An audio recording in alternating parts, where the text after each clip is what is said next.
Today on the Daily Scoop podcast from the Scoop News Group, it's Tuesday, June 17th, 2025. Welcome to the Daily Scoop podcast, where you'll hear the latest news and trends facing government leaders. I'm the host of the Daily Scoop podcast, Billy Mitchell. Thanks so much for joining me. Let's dive into the day's top headlines.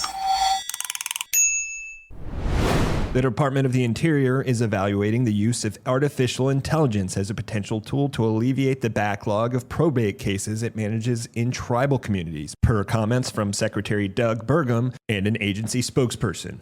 The agency spokesperson told FedScoop that, quote, AI technology is being explored to further streamline the probate workflow, especially in the realm of data entry and the ability to search multiple databases to find individuals, and it's an ongoing internal process. The backlog of probate cases is a long-time issue for the department that stems from the process through which portions of tribal reservations known as parcels are inherited, per a 2024 Congressional Research Service report. When a tribal member dies, their stake in a parcel can be passed on to multiple heirs without the land being divided, creating multiple stakes in a single plot. That issue is commonly referred to as fractionation. Despite attempts from Congress and presidential administrations to address the issue and reduce the amount of fractionation that can happen, Interior's backlog of probate cases persists.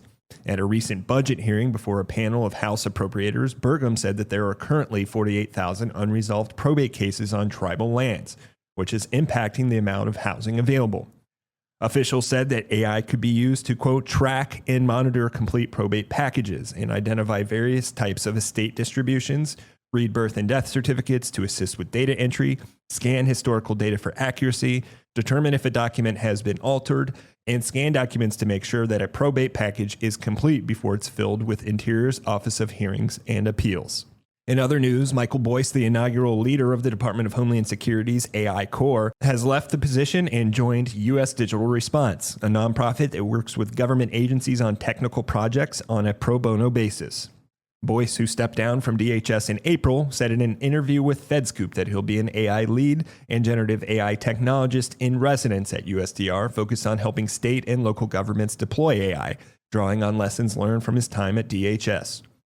Boyce's exit comes amid an exodus of tech talent throughout the Trump administration, which is focused on reducing the workforce and pivoting from the top priorities of the Biden administration. While both administrations have focused on artificial intelligence, they've taken different tracks. DHS's AI Corps was a tech talent hiring sprint launched in 2024 and implemented under previous DHS Secretary Alejandro Mayorkas. The program received more than 14,000 job applications and had brought on about 50 staffers by the beginning of the Trump administration, Boyce said. Boyce also argued that the program succeeded and collaborated with many DHS components, including Immigration and Customs Enforcement, Customs and Border Protection, and United States Citizenship and Immigration Services, as well as the Office of Procurement at headquarters. Last winter, the Corps helped release DHS Chat, a generative AI platform that the department recently encouraged staffers to use instead of commercial generative AI platforms. Boyce told FedScoop that early surveys of the tool show that it saved workers on average 30 minutes a day. He also said that while the AI Corps had made significant progress, under the new administration, he felt opportunities were narrowing to deliver AI in the iterative, user-focused way that he cared about. Since the Trump administration took office, a number of people in the AI Corps have resigned or taken the deferred resignation offer. Boyce, however, emphasized that no staff were fired while he was there. For more news at the intersection of the federal government and technology, make sure to visit fedscoop.com. Thanks so much for tuning in to another episode of the Daily Scoop podcast, available on all podcast platforms. If you've already rated the podcast on your platform of choice, thanks so much. High ratings and good reviews of the show help more people to find it.